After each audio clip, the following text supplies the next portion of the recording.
नमस्कार, city post live में आपका स्वागत है। मैं हूं अनुराग गोयल और आप देख रहे हैं इस वक्त की बड़ी खबर। और ये इस वक्त जो एक बड़ी खबर आ रही है वो बिहार की सियासत से जुड़ी हुई खबर है। और जो एलजेपी के सुप्रीमो हैं चिराग पासवान, उन्होंने एक भावुक लेटर लिखा है जिसमें बताया है उन्होंने कि उनके पिता की तबीयत खराब है और वो आईसीयू में एडमिट है। चिराग पासवान ने ये पत्र अपने पार्टी के कार्यकर्ताओं को लिखा है जिसमें उन्होंने कहा है साफ तौर पर कि अभी जो है मेरे पिता की तबीयत ठीक नहीं है, इस वजह से मैं बिहार नहीं आ पा रहा हूं, आप लोगों के बीच आ पाने में असमर्थ हूं।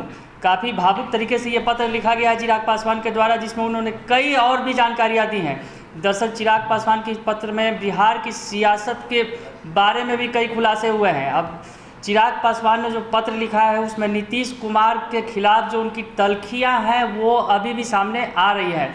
चिराग पासवान ने सीटों की शेयरिंग के बारे में भी अपने कार्यकर्ताओं से, पार्टी के नेताओं से शेयर किया। इसमें चिराग पासवान ने जो पत्र में लिखा है उसमें उन्होंने कहा है कि वो अपने पिता की देखभाल में लगे हैं, इसलिए बिहार आ पाने में असमर्थ हैं। इस पत्र में उन्होंने ये भी बताया है कि अब तक बिहार में एनडीए के साथियों से सीटों के तालमेल और बिहार के भविष्य को लेकर कोई बातचीत नहीं हुई है। वही पत्र में सीएम नीतीश कुमार के खिलाफ तल्खी भी दिखी है। चिराग पासवान ने बिहार विधानसभा चुनाव के लिए अपनी पार्टी के संभावित प्रत्याशियों के नाम एक भावुक पत्र लिखा है जिसमें उन्होंने कहा है कि फिलहाल वो बिहार आ पाने में अपनी विवश हैं। चिराग पासवान ने लिखा है कि उनके पिता और केंद्रीय मंत्री रामविलास पासवान दिल्ली के एक अस्पताल के आईसीयू में भर्ती हैं और उनका ज़्यादा समय उन्हीं की देखभाल में बीत रहा है। चिराग का कहना है कि उनके पिता ने उन्हें कई बार बिहार जाने की सलाह दी है, लेकिन उनकी तबीयत को देखते हुए ऐसा कर पाना नामुमकिन हो रहा है। रामविलास पासवान 24 अगस्त से दिल्ली के एक अस्पताल में भर्ती हैं। शुरुआत में वह रूटीन चेकअप के लिए अस्पताल में भर्ती हुए थे, लेकिन उनकी तबीयत बिगड़ गई और अब वो आईसीयू में भर्ती हैं। चिराग पासवान के मुताबिक रामविलास पासवान बीमारी से लड़ रहे हैं। उन्होंने उम्मीद जताई है कि रामविलास पासवान जल्द स्वस्थ होकर सबके सामने आएंगे।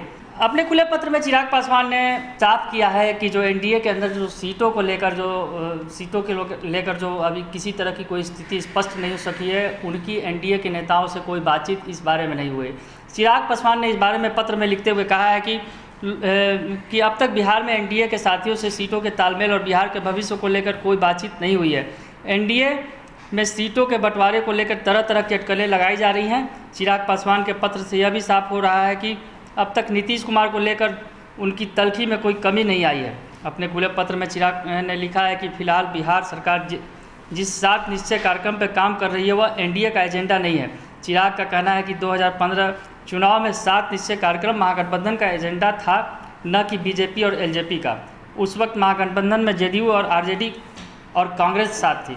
दरअसल देखिए, चिराग पासवान ने इस पत्र में ये भी साफ कर दिया है कि नीतीश कुमार के खिलाफ जिस तरह से वो बयानबाजी कर रहे थे और जो उनकी तल्खियाँ थी वो दूर नहीं हुई है। दरअसल जो बिहार में 7 निश्चय का एजेंडा नीतीश कुमार चला रहे हैं, उन्होंने साफ तौर पे कह दिया वो कि एनडीए का एजेंडा नहीं है, बल्कि वो नीतीश कुमार का अपना एजेंडा है। और वो एजेंडा उस वक्त आया था जब वो महागठबंधन की सरकार में थे, उस वक्त आरजेडी और कांग्रेस उनके साथ थी। तो चिराग पासवान के इस पत्र में तमाम तरह की बातें जो हैं बिहार की सियासत से जुड़ी वो सामने आई हैं। अगर आपको ये खबर अच्छी लगती है तो इसे ज़रूर लाइक करें, सब्सक्राइब करें और सिटी पोस्ट लाइव पर जाकर इसे शेयर करना ना भूलें। धन्यवाद।